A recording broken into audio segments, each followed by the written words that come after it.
स्वामी प्रसाद मौर्य और धर्म सिंह सैनी के बाद दारा सिंह भी समाजवादी पार्टी में शामिल हुए। अखिलेश ने किया स्वागत। दारा सिंह के शामिल होने के बाद अखिलेश की अपील, सभी साथ आएं और बीजेपी की जमानत जब्त कराएं। दारा सिंह चौहान ने मुफ्त राशन योजना को लेकर योगी सरकार पर निशाना साधा, कहा अनाज देकर गुलाम बनाने की हो रही है कोशिश। दारा सिंह ने कहा बीजेपी ने सबका साथ लिया, चंद लोगों का विकास किया, संविधान के साथ खिलवाड़ की साजिश। कानपुर के पूर्व कमिश्नर असीम अरुण बीजेपी में शामिल हुए। यूपी बीजेपी अध्यक्ष स्वतंत्र देव सिंह की मौजूदगी में सदस्यता ली। असीम अरुण ने कहा आसान नहीं था सियासत में आने का फैसला, बीजेपी ने लोक सेवा का बहुत बड़ा मौका दिया है। स्वतंत्र देव सिंह ने असीम अरुण को ईमानदार छवि वाला ऑफिसर बताया, कहा दलित, वंचित और शोषितों का नहीं होने दिया शोषण। केंद्रीय मंत्री अनुराग ठाकुर ने कहा दंगा करने वाले समाजवादी पार्टी में जाते हैं, दंगा रोकने वाले बीजेपी में आते हैं। असीम अरुण के बीजेपी में शामिल होने पर बोले अखिलेश यादव, चुनाव आयोग से मांग करूंगा असीम के साथ बीते 5 साल से काम करने वाले अधिकारी और कर्मचारियों को हटाया जाए। समाजवादी पार्टी के एमएलसी घनश्याम लोधी, शैलेंद्र सिंह, पूर्व एसपी विधायक ओम प्रकाश और पूर्व आईएएस ऑफिसर राम बहादुर ने थामा बीजेपी का हाथ। यूपी में निषाद पार्टी 15 सीटों पर चुनाव लड़ेगी। पार्टी प्रमुख ने कहा सोमवार को दिल्ली में बीजेपी के टॉप लीडर्स के साथ बैठक होगी। कैराना से सपा उम्मीदवार नाहिद हसन की गिरफ्तारी के बाद सीएम योगी का अटैक, कहा कैराना के पलायन के लिए जिम्मेदार लोगों को सपा ने टिकट दी। अखिलेश के तंज पर बोले यूपी के मंत्री सिद्धार्थनाथ सिंह, कहा उनको पता नहीं उनका घर कहां है, जहां भी बनाते हैं उसे छोड़ देते हैं। सिद्धार्थनाथ सिंह ने कहा हमारे सीएम गोरखपुर से हैं, वो अपने घर और प्रदेश को नहीं भूलेंगे।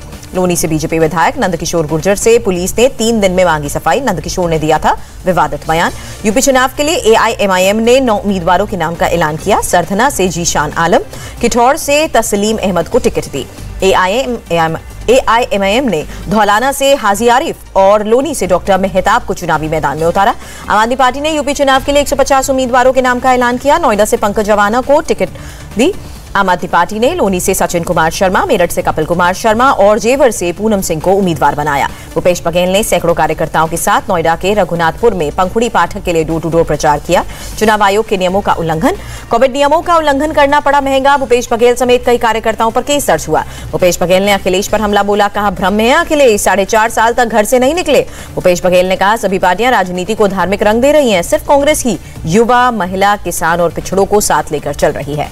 आरएलडी चीफ जयंत चौधरी का बयान, एसपी आरएलडी गठबंधन में बीजेपी नेताओं का शामिल होना बताता है हम आकर्षक विकल्प हैं। किसान नेता राकेश टिकैत के भाई नरेश टिकैत ने आरएलडी एसपी गठबंधन के समर्थन का ऐलान किया। समाजवादी पार्टी ने उत्तराखंड चुनाव के लिए 30 नामों का ऐलान किया। अल्मोड़ा से अर्जुन सिंह बाखुनी को बनाया उम्मीदवार। समाजवादी पार्टी ने हल्द्वानी से शोएब अहमद, रुड़की से राजा त्यागी, देहरादून कैंट से राकेश पाठक को उम्मीदवार बनाया। सीएम चरणजीत सिंह चन्नी के बाद पंजाब बीजेपी की चुनाव आयोग से मांग, रविदास जयंती की वजह से मतदान की तारीख को आगे बढ़ाई। पंजाब में पत्रकार पोस्टल बैलेट से डाल सकेंगे वोट, चुनाव आयोग ने जानकारी दी। अमृतसर में अकाली नेता विक्रम मजीठिया के खिलाफ एफआईआर दर्ज हुई। कोरोना गाइडलाइंस के उल्लंघन पर दर्ज हुआ मुकदमा। गोवा के लोगों के सामने दिल्ली के सीएम केजरीवाल ने 13 पॉइंट एजेंडा रखा, कहा बेरोजगारों के 3,000 रुपए हर महीने देंगे। अरविंद केजरीवाल का वादा 24/7 मुफ्त बिजली और पानी मिलेगा। टूरिज्म सेक्टर को अंतर्राष्ट्रीय स्तर का बनाएंगे। गोवा के हर गांव, हर जिले में मोहल्ला क्लिनिक और हॉस्पिटल भी खुलेंगे। गोवा के किसानों से बात कर कृषि समस्याओं को करेंगे दूर। दक्षिण गोवा में केजरीवाल का डोर टू डोर कैंपेन, लोगों को पार्टी के पैम्फलेट्स भी बांटे। केजरीवाल के गोवा में डोर टू डोर कैंपेन पर शिवसेना नेता संजय राउत की चुटकी, कहा दिल्ली में कोरोना बढ़ रहा है, दिल्ली को मुख्यमंत्री की जरूरत। संजय राउत ने कहा गोवा में आम आदमी को टिकट देगी शिवसेना। अभी राजनीति सिर्फ 10-12 लोगों के इर्द गिर्द घूम रही है। 17 से 21 जनवरी तक चलेगा वर्ल्ड इकोनॉमिक फोरम का दावोस एजेंडा शिखर सम्मेलन। 17 जनवरी को पीएम मोदी का संबोधन।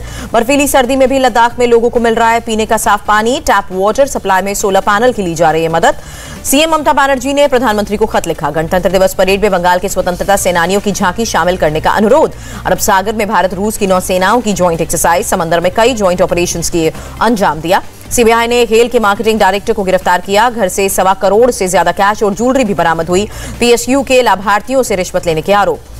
मूलीबाई और सुली डील्स ऐप बनाने वालों को कोर्ट से झटका। नीरज बिश्नोई और ओंकारेश्वर ठाकुर की जमानत याचिका खारिज हुई। हरिद्वार में धर्म संसद से हेट स्पीच का मामला। हरिद्वार कोर्ट ने यति नरसिंहानंद को 14 दिनों की न्यायिक हिरासत में भेजा। एलओसी के पास केरन सेक्टर में बीएसएफ के जवानों ने नाचकर बिहू का त्योहार मनाया। गाने पर झूमते दिखे जवान। राजस्थान के अलवर में दिव्यांग लड़की से बलात्कार का मामला। सीएम अशोक गहलोत ने बीजेपी के रवैये की निंदा की। राजस्थान सरकार का बड़ा फैसला, दिव्यांग लड़की से बलात्कार के मामले की जांच सीबीआई को सरकार सौंपेगी।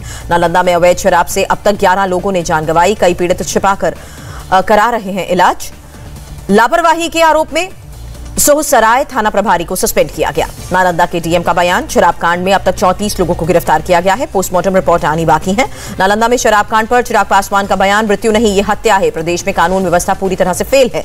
अयोध्या में डकैती की योजना बनाते 9 लोगों की गिरफ्तारी, 5 देसी तमंचे, 10 कार और नकदी भी बरामद। अपराध पर लगाम लगाने के लिए शाजापुर पुलिस की कार्रवाई, 48 घंटे में 353 अभियुक्तों की गिरफ्तारी।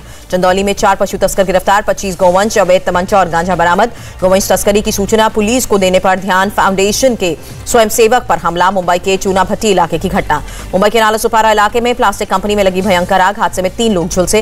कोरोना के खिलाफ चल रहे टीकाकरण अभियान के 1 साल पूरे, प्रधानमंत्री मोदी ने अभियान से जुड़े सभी लोगों को धन्यवाद दिया। प्रधानमंत्री मोदी ने कहा, टीकाकरण के लिए चुनौती भरे रास्तों से जाते हुए स्वास्थ्यकर्मी को देखकर गर्व से सिर ऊंचा हो जाता है।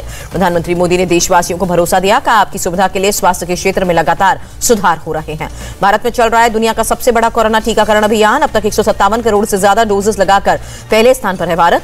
आईसीएमआर और भारत बायोटेक की साझा कामयाबी को लेकर डाक टिकट भी जारी। दोनों ने मिलकर विकसित किए हैं कोवैक्सीन टीका। गृह मंत्री अमित शाह ने टीकाकरण अभियान के 1 साल पूरा होने पर वैज्ञानिकों और सभी कोरोना योद्धाओं को बधाई दी। आईसीएमआर के डीजी बलराम भार्गव का बयान, अपने देशवासियों को टीका लगाने के साथ साथ 100 से ज्यादा देशों को भी वैक्सीन भेजी गई है। हरियाणा में 100% लोगों को लगी कोरोना वैक्सीन की पहली डोज, 70% लोग फुली वैक्सीनेटेड। हरियाणा के स्वास्थ्य मंत्री अनिल विज का बयान, 15 से 18 साल के जिन बच्चों को नहीं होगी वैक्सीन, उनकी स्कूल में एंट्री पर बैन। ग्राम प्रधानों के साथ संवाद में सीएम योगी की सलाह, तीसरी लहर खतरनाक नहीं है लेकिन बीमारी तो है, सावधान रहे। लता मंगेशकर का मुंबई के ब्रीच कैंडी हॉस्पिटल में इलाज जारी, डॉक्टर्स के मुताबिक कुछ दिन और आईसीयू में ही रहेंगी लता। महाराष्ट्र के हेल्थ मिनिस्टर का बयान, लता मंगेशकर की हालत में हो रहा है सुधार।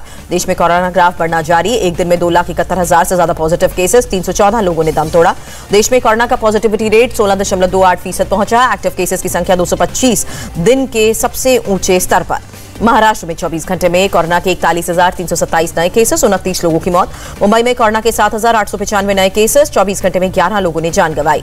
कर्नाटक में कोरोना के 34,043 नए केसेस मिले, 24 घंटे में 13 की मौत। केरल में 24 घंटे में कोरोना से 18,123 लोग संक्रमित हुए, 8 लोगों ने जान गंवाई।